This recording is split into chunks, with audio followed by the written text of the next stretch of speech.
சிவனுக்கே ஒரு பாதுகாப்பாக இருக்கக்கூடியவர் காலபைரவரா. இவங்களுக்கு இருக்கக்கூடிய பிரச்சனை என்ன, வாழ்க்கையில ஒரு போராட்டமான வாழ்க்கையை வாழக்கூடியவர்கள். அதனால வாழ்க்கையை தொலைத்தவர்கள் ரிஷபராசி என்பவர். அது எல்லாம் திரும்பி கிடைக்கணும் அப்படின்னா சொல்றது வெவ்வேறு செய்வினை கோளாறு இந்த மாதிரி விஷயங்கள் எல்லாமே நிறைய பேர் சொல்லுவாங்க. அன்பு காமிக்கிறதுனால இவங்க என்ன பண்ணுவாங்க, நிறைய பிரச்சனைகளை சந்திக்கக்கூடியவர்களா இருப்பாங்க. இவங்க வாழ்க்கையில வந்ததே கர்மா செய்யறதுக்காகவே வந்துருக்காங்க. கர்ப்பப்பை சார்ந்த பிரச்சனைகள் அதிகமாக சந்திக்கக்கூடிய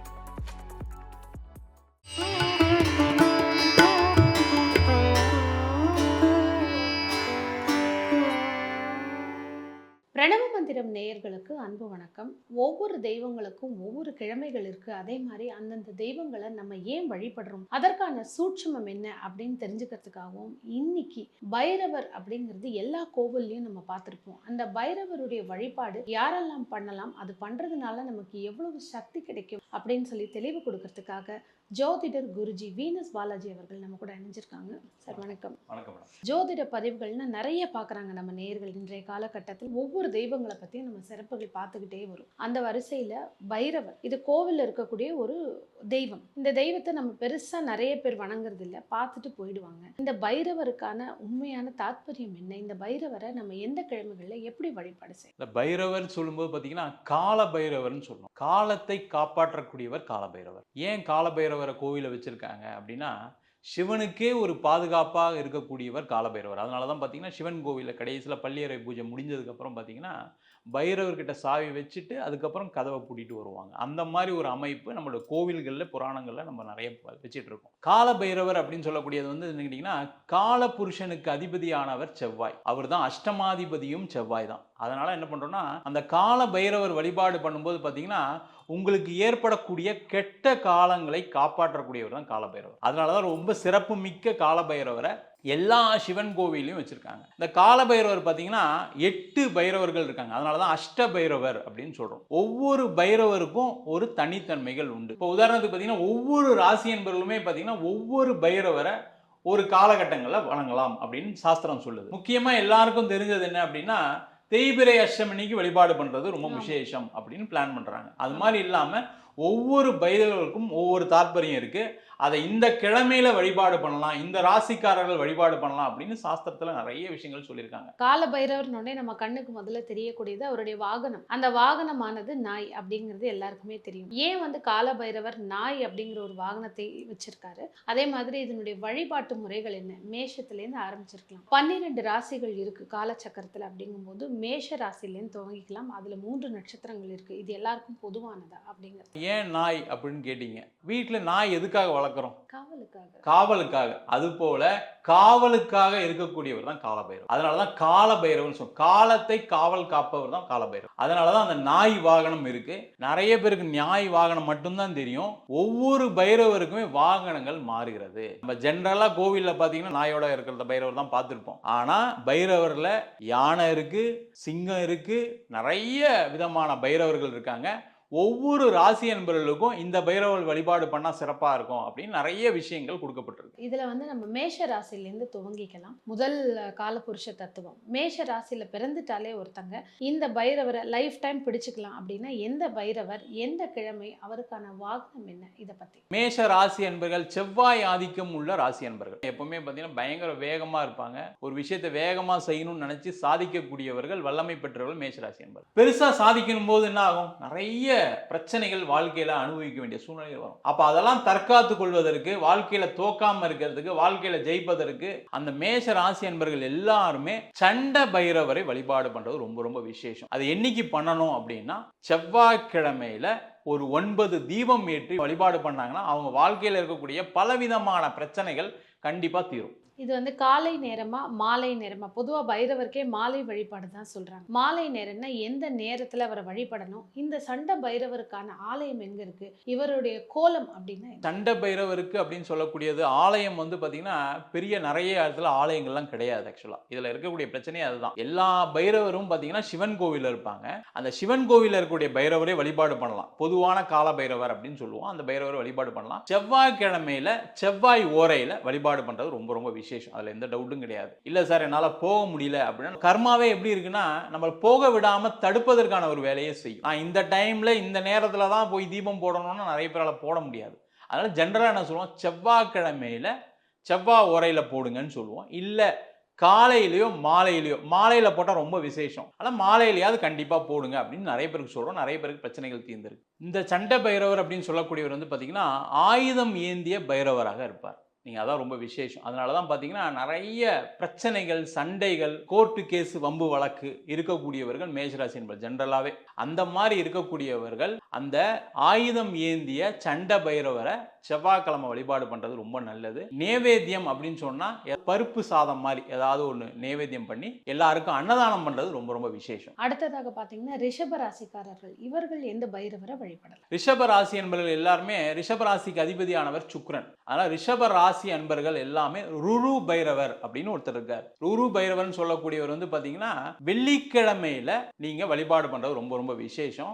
அந்த வெள்ளிக்கிழமையில 15 தீபம் ஏற்றி வழிபாடு பண்றது ரொம்ப ரொம்ப விசேஷம். அதுவும் இல்லாம முக்கியமா சுக்கிர ஓரைன்னு சொல்லக்கூடிய காலையில 6 to 7 மணிக்கு தீபம் போடலாம். இல்ல மத்தியானம் 1 to 2 மணிக்கு தீபம் போடுவது ரொம்ப ரொம்ப சிறப்பு.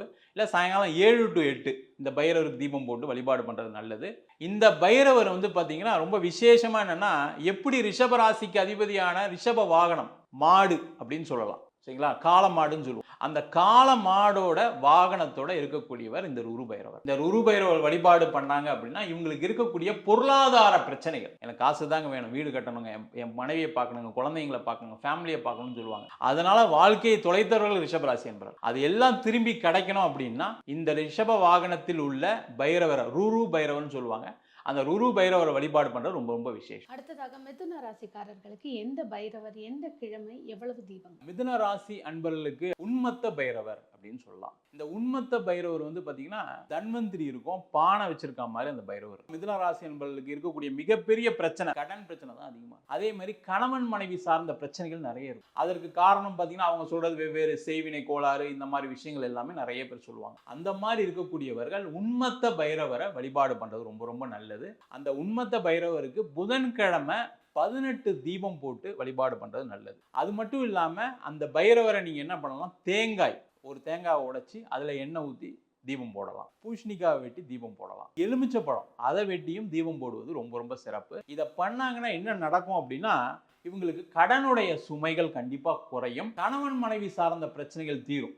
எனக்கு யாராவது ஏதோ பில்லி சுண்ணியம் வச்சுட்டாங்க, இந்த மாதிரி பிரச்சனைகளுக்கு இந்த உன்மத்த பைரவரை இவங்க ரெகுலரா ஒரு 12 வாரம் வழிபாடு பண்ணாங்கன்னா எந்த விதமான செய்வினை கோளாறு இருந்தாலும் சரி அவங்களுக்கு தீர்வு ஏற்படும், சிறப்பா இருப்பாங்க. கடகராசிக்காரர்களுக்கு எந்த பைரவர், எந்த நாள், எத்தனை தீபங்கள்? இந்த கடகராசி என்பவர்களுக்கு கபால பைரவர். ஏன் அப்படின்னா இந்த கடகராசி என்பவர்களுக்கு எல்லாருக்கும் இருக்கக்கூடிய பெரிய பிரச்சனை என்னன்னா அன்பால தோற்கக்கூடியவர்கள் கடகராசி. அன்பு காமிக்கிறதுனால இவங்க என்ன பண்ணுவாங்க, நிறைய பிரச்சனைகளை சந்திக்கக்கூடியவர்களா இருப்பாங்க. எனக்கு காசு ஏமாத்தி இருந்தா கூட கவலைப்பட்டிருக்க மாட்டேன், என்னை வந்து மன ரீதியா நான் பாதிக்கப்பட்டேன், இவங்களுக்குலாம் உதவி பண்ணேன், நிறைய செஞ்சேன், எந்த ஒரு எதிர்பார்ப்பும் இல்லாம செஞ்சேன், கடைசியில் இப்ப நான் கஷ்டப்பட்டு இருக்கேன்னு சொல்லக்கூடியவர்கள் கபால பைரவரை வழிபாடு பண்றது ரொம்ப ரொம்ப நல்லது. அதாவது நெய்வேத்தியம், வெறும் சாதம் இல்ல சக்கரை பொங்கல் இல்ல வெண்பொங்கல் நெய்வேத்தியம் பண்ணி திங்கட்கிழமையில காலையில 6 to 7 இந்த பைரவருக்கு ஒரு 9 தீபம் ஏற்றி வழிபாடு பண்ணாங்க அப்படின்னா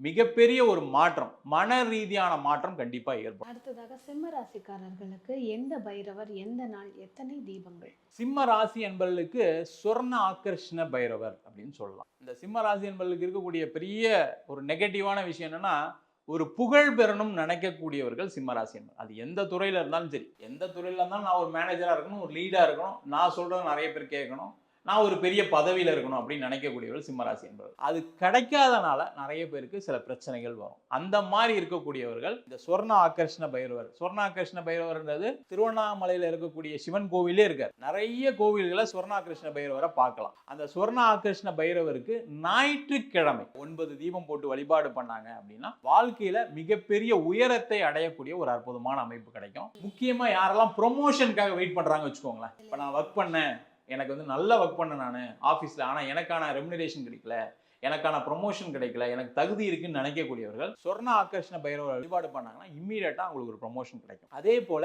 அரசாங்க வேலையை தேடக்கூடியவர்கள், அரசு சார்ந்த துறையில் இருக்கக்கூடியவர்கள், அரசியல்வாதிகள் எல்லாருமே சொர்ண ஆகர்ஷண பைரவர் வழிபாடு பண்ணாங்கன்னா அவங்க இருக்கக்கூடிய துறையில மிகப்பெரிய உச்சத்தை அடைவதற்கான ஒரு வாய்ப்பு இந்த பைரவரை வழிபாடு பண்ணா கண்டிப்பா. அடுத்ததாக கன்னிராசிக்காரர்களுக்கு எந்த பைரவர் எத்தனை நாள் எதனால அவங்க தோக்குறாங்க அப்படிங்கிற ஒரு விஷயத்தை.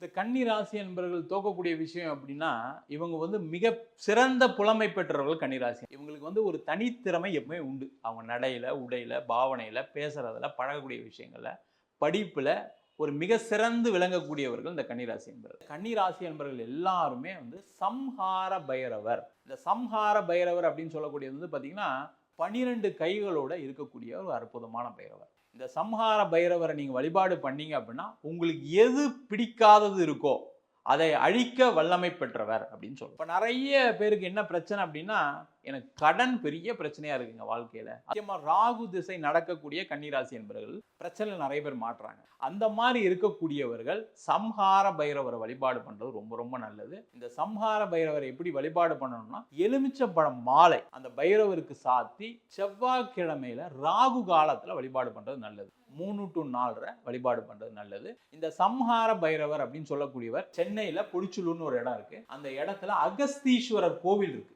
சனி பகவானுடைய கோவில் அது. அந்த அகஸ்தீஸ்வரர் கோவில்ல சம்ஹார பைரவர் இருக்கார். நீங்க உள்ள போனீங்கன்னா மினிமம் ஒரு 50 நாயை பார்க்கலாம். அந்த பைரவரே அங்க இருக்கிற மாதிரி நமக்கு ஒரு ஃபீலிங்கை கொடுக்கும். அந்த மாதிரி இருக்கக்கூடிய பைரவரை நீங்க வழிபாடு பண்ணீங்கன்னா எதிரிகள் தொல்லை இருக்கு அப்படின்னா இந்த பைரவரை வழிபாடு பண்ணலாம். இன்னும் எனக்கு சீக்கிரமா நடக்கணும், சிறப்பா நடக்கணும் அப்படின்னா இவங்க 12 வாரங்கள் தேங்காயை உடைச்சி நல்லெண்ணெய் தீபம் போடலாம். அப்படி இல்லைன்னா பூசணிக்காயை உடைச்சி நல்லெண்ணெய் தீபம் போட்டாங்க அப்படின்னா இவங்க இருக்கக்கூடிய மிகப்பெரிய பிரச்சனைகள் எல்லாமே சீக்கிரமா தீர்ந்து நல்லா சந்தோஷமா வாழ்வதற்கான ஒரு வாய்ப்பு கண்டிப்பாகும். எலுமிச்சை மாலை போடலாம் நீங்க. அதனுடைய எண்ணிக்கை 54, 108 இந்த மாதிரி இருக்கு. இல்ல 54, 108 எல்லாம் போட்டா இப்ப யாருமே போட மாட்டாங்க. அதனால என்ன பொறுத்த வரைக்கும் ஒரு 11 எலுமிச்சம்பழம் மாலை போட்டாவே போதுமானது. முக்கியமா நிறைய பண்ணணும்னு நினைக்கக்கூடியவர்கள் மினிமம் ஒரு 54 போட்டாவது போடலாம். ஒன்றும் தப்பு ஒன்றும் இல்லை.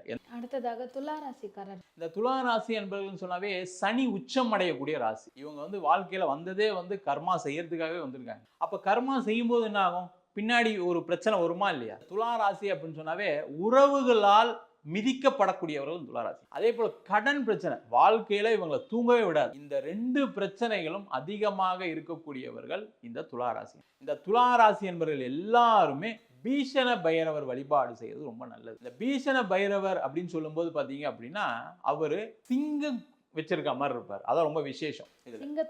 சிங்கம் பின்னாடி நிற்கிற மாதிரி இருக்கும். அந்த மாதிரி இருக்கக்கூடியவர் பீஷண பைரவர். இந்த பீஷண பைரவரை வழிபாடு பண்ணாங்க அப்படின்னா இவங்களுடைய பிரச்சனைகள் உறுதியா தீரும். அதே போல கேது தசை நடக்கக்கூடிய அனைத்து அன்பர்களும் யாருக்கெல்லாம் கேது தசை நடக்குதோ அவங்க எல்லாம் பாத்தீங்கன்னா கடன் இல்லாம, நோய் இல்லாம, எதிரி இல்லாம வாழ்க்கையில தப்பிக்கவே முடியாது. இந்த 3 இல்லாம கேது தசை போகவே போகாது. அது எவ்வளவு பெரிய ஆளா இருந்தாலும் சரி. இந்த 3 பிரச்சனைகளும் உள்ளவர்கள் இந்த பீஷ்ண பைரவரை வழிபாடு பண்ணாங்க. கடன் பிரச்சனை, நோய், அது மட்டும் இல்லாமல் எதிரிகள் தொல்லை, கோர்ட்டு கேஸ், வம்பு வழக்கு, இந்த பிரச்சனைகளுக்கு இந்த பீஷ்ண பைரவர் வழிபாடு பண்ணாங்கன்னா எப்படி ஒரு சிங்கம் நம்ம காப்பாற்றுமோ, காட்டையே ஆண்டுட்டு இருக்கோ, அது போல உங்களை காப்பாற்றி ஒரு சிறப்பான ஒரு நிலைக்கு கொண்டு வரதுக்கான வாய்ப்புகள். அடுத்ததாக விருச்சிக ராசி. இன்னும் இவங்க பவர்ஃபுல்லாக இருக்கணும். ஏன்னா அங்கே தான் வந்து கேது உச்சமாகிறதுனால சந்திரன் நீச்சம், மன அழுத்தத்துக்கு அதிகமாக ஆளாகிறாங்க. இவங்க எந்த பைரவரை வழிபடலாம் இன்றைக்கு? இந்த விருச்சக ராசி அன்பர்கள் அப்படின்னு சொன்னாவே என்னன்னா இவங்களுக்கு ஒரு நேம் ஃபேம் இல்லைன்னு வருத்தப்படக்கூடியவர். எப்போவுமே இந்த விருச்சக ராசி அன்பர்கள் ஒரு லைம் லைட்ல இருக்கும்னு நினைப்பாங்க. அந்த லைம் லைட்ல இல்லை அப்படின்னாவே இவங்களுக்கு ஒரு பிரச்சனைகள் வரும். சினிமா துறை மற்றும் பிரபலங்கள் யார் எல்லாம் நிறைய பேர் பார்த்தீங்கன்னா இந்த விருச்சக ராசியில் இருக்காங்க. அந்த விருச்சக ராசியில் இருக்கவங்க எல்லாருமே பிரபலம் அடைய முடியுமா அப்படின்னா சில நேரத்தில் சில பேருக்கு வாய்ப்பு இல்லை. அந்த மாதிரி பிரபலம் அடையாமல் இருக்கும்போது பார்த்தீங்கன்னா கண்டிப்பாக ஒரு டிப்ரெஷன் வந்துடும். அந்த மாதிரி இருக்கக்கூடியவர்கள் இந்த சம்ஹார பைரவரை வழிபாடு பண்ணுறது ரொம்ப நல்லது. ஏன்னா நம்மளுக்கு பிடிக்காத விஷயங்களை அழிக்கக்கூடியவர்கள் இந்த சம்ஹார பைரவர். அந்த சம்ஹார பைரவர் பார்த்தீங்கன்னா 12 கையோட ஒரு கபாலத்தோட இருப்பார். விருச்சகம்னாவே தேல்னு சொல்லுவோம். இவங்க தான் மற்றவங்களை தொல்லை கொடுப்பாங்களே தவிர மற்றவங்க இவங்களுக்கு எப்பவுமே தொல்லை கொடுக்க மாட்டாங்க. அந்த மற்றவங்களுக்கு தொல்லை கொடுக்கறதுனால அதில் பாதிப்பு அடையக்கூடியவர்களும் இந்த விருச்சக ராசி அன்பர்கள். அதே போல பேசுறதெல்லாம் பயங்கரமா பேசுவாங்க. அதிகமான பயம் உணர்வு கொண்டவர்கள் இந்த விருச்சக ராசி அன்பர்கள். அந்த பயத்தை நீக்குவதற்கு இந்த விருச்சக ராசி என்பர்கள் என்ன பண்ணணும் அப்படின்னா இந்த சம்ஹார பைரவரை வழிபாடு பண்றது ரொம்ப ரொம்ப நல்லது. பெண்களுக்கு கர்ப்பப்பை சார்ந்த பிரச்சனைகள் அதிகமாக சந்திக்கக்கூடிய விருச்சக ராசி என்பது. ஏன் அது ஏன்னா மெடிக்கலி நம்ம பார்க்கறது ஒரு புறம் இருந்தாலும் ஜாதகத்துல ஏன் அவங்கள மட்டும் இது சொல்ற மாதிரியான ஒரு ஏன் அப்படின்னா சந்திரன் நீச்சம். ஒரு ஜாதகத்துல கர்ப்பப்பைன்னு சொல்லக்கூடிய பெண்களுக்கு உண்டு. அந்த கர்ப்பப்பை அப்படின்னாவே சந்திரன் தான் சொல்லுவோம். அந்த சந்திரன் நீச்சம் அடையக்கூடிய ராசி விருச்சக ராசி. செவ்வாய் ஆட்சி பெறக்கூடிய ராசி விருச்சக ராசி. அதே மாதிரி கேதுன்னு சொன்னீங்களே நீங்க, கேது உச்சம் பெறதுனால என்னன்னா கர்ப்பப்பை சுருங்கி இருக்கும், அதனால பாதிப்பு வரும். அதே போல நிறைய விருச்சக ராசி என்பவர்களுக்கு சடனா அபாஷன் ஆகிறது நிறைய விருச்சக ராசி என்பவர்களுக்கு நடக்கும். அதனால விருச்சக ராசி அப்படின்னு சொல்லி ஜாதகம் பார்த்தாங்கன்னா அவங்க என்ன சொல்லுவோம்னா ரொம்ப கேர்ஃபுல்லா இருங்க, ஜாக்கிரதையா இருங்க, பிரெக்னெண்டா இருக்கீங்கன்னா ரெகுலர் செக்அப் பண்ணிக்கோங்க அப்படின்னு சொல்லுவோம். இந்த விருச்சக ராசி என்பவர்களுக்கு இந்த மாதிரி ப்ராப்ளம் இருக்கு அப்படின்னா சம்ஹார பைரவரை செவ்வாய்க்கிழமை ராகு காலத்தில் வழிபாடு பண்ணுறது ரொம்ப ரொம்ப விசேஷம். அது பார்த்தீங்கன்னா பொலிச்சலூரில் இருக்க அகஸ்தீஸ்வரர் கோவிலில் அந்த சம்ஹார பைரவர் சூப்பராக இருப்பார். ஒரு வாட்டி போயிட்டு வந்தாவே அவங்களுக்கு இருக்கக்கூடிய நீண்ட நாள் பிரச்சனைகள் தீரும்.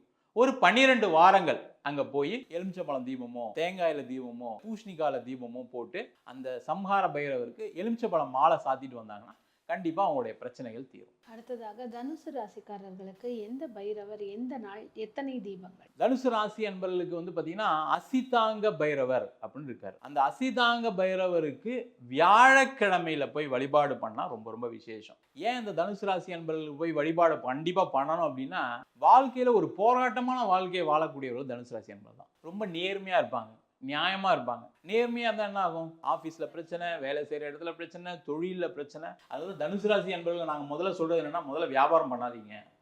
ஏன்னா நேர்மையா பண்ணும்போது நான் நேர்மையா பண்றேன் தோத்துக்கிட்டே இருப்பாங்க. அவங்க வந்து ஒரு நல்ல கைடு, ஒரு மென்டர், ஒரு டீச்சர் யாரா இருந்தாலும் சரி, இன்னொருத்தர் இவங்களை ஏமாத்தினா கூட அவங்க நல்லா இருக்கணும் வாழ்க்கையை வாழக்கூடியவர்கள் தனுசு ராசி என்பது. தனுசு ராசி அப்படின்னு சொன்னாவே வாழ்க்கை எப்பயுமே போராட்டமா தான் இருக்கும். மனைவி கிட்ட, கணவன்கிட்ட, குழந்தைங்கிட்ட, அம்மா கிட்ட எல்லார்கிட்டயுமே ஒரு சண்டை போட சூழ்நிலை எப்பவுமே வரும் தனுசு ராசி என்பது. அந்த மாதிரி இருக்கக்கூடியவர்கள் அசிதாங்க பைரவரை வியாழக்கிழமை அன்று ஒரு 12 தீபம் போட்டு வழிபாடு பண்ணாங்க. அது முக்கியமா அவங்க யமகண்டத்துல வழிபாடு பண்ணாங்க அப்படின்னா அவங்களுக்கு இருக்கக்கூடிய அந்த போராட்டமான வாழ்க்கைக்கு ஒரு முடிவு வரும். இவர் என்ன மாதிரி தோற்றத்துல இருப்பாரு? இவருக்கான வாகனங்கள் அந்த மாதிரி ஏதாவது ஒரு குறிப்பு? அசிதாங்க பைரவர் அப்படின்னு சொல்லக்கூடியவர் வந்து பாத்தீங்கன்னா கொக்கு மாதிரி ஒரு வாகனம், இந்த மாதிரி வாகனம் கொண்டவர் இந்த அசிதாங்க பைரவர். இந்த அசிதாங்க பைரவருடைய ரொம்ப பெரிய விசேஷமே என்னன்னா காதல் சம்பந்தமான பிரச்சனைகளுக்கு ஒருத்தர் ஏமாத்துறாங்க, அங்கேருந்து வெளியில வர முடியல, என்னால் கஷ்டப்படுறேன் அப்படின்னு நினைக்கக்கூடியவர்கள். அது மாதிரி முக்கியமாக இன்னைக்கு பேரண்ட்ஸ் இருக்கக்கூடிய பிரச்சனை என்னன்னா ஒரு தப்பான ஒரு ஆளை என் பையன் லவ் பண்ணுறான், பொண்ணை லவ் பண்ணுறான்னு சொல்லக்கூடியவர்கள் நிறைய பேர் இருக்காங்க. அந்த மாதிரி பிரச்சனையை ஃபீல் பண்ணுறாங்க, ஃபேஸ் பண்ணுறாங்க அப்படின்னா அந்த அசிதாங்க பைரவரை வியாழக்கிழமைக்கு வழிபாடு பண்ணாங்க அப்படின்னா மிகப்பெரிய ஒரு மாற்றம் வரும். ஒன்று. அதே போல் படிக்க முடியாத மாணவர்கள், எனக்கு வந்து படிப்பு சரியாக வரல, எனக்கு ஞாபக மருதி அதிகமாக இருக்குது, நான் இந்த சப்ஜெக்ட் படிக்கணும்னு நினச்சா அது எனக்கு வரமாட்டேங்குது அப்படின்னு சொல்லக்கூடியவர்கள் இந்த அசிதாங்க பைரவரை வியாழக்கிழமைக்கு வழிபாடு பண்ணாங்கன்னா இவங்க நினச்ச படிப்பை படிப்பதற்கான ஒரு வாய்ப்பு கண்டிப்பாக வரும். மினிமம் 9 வாரம் வியாழக்கிழமை தீபம் போட்டு வழிபாடு பண்ணுறது ரொம்ப ரொம்ப விசேஷம். அடுத்ததாக பார்த்தீங்கன்னா சனியின் வீடுன்னு சொல்லக்கூடிய மகரம்.